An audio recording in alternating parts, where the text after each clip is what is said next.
I feel that it's absolutely typical of industrial processed food, and it is a warning to everybody that it is much better, the bigger the gap between where the food is grown or reared and it getting to the plate, the more things that can go wrong with it.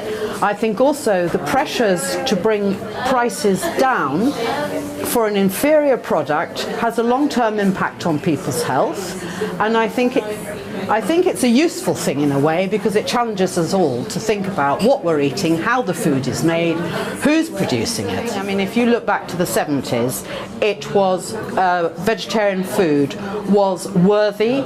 It was brown, a lot of yeast being used in things, quite a lot of milk and roux sauces, much more dairy produce.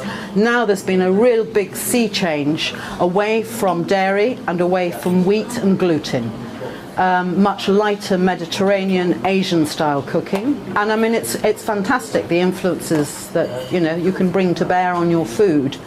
And our philosophy here is that a meal without meat doesn't need to be bland or boring, and you don't need to use meat substitutes. That's a disgusting thing to do. It's like decaffeinated coffee or non-alcoholic beer.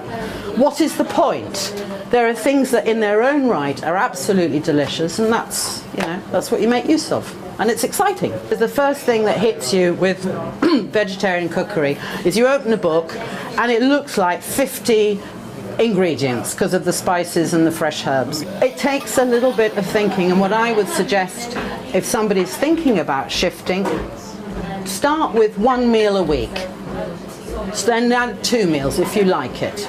And then you need to look at balancing the different groups, which is part of healthy eating. I mean, variety is basically should be your guideline.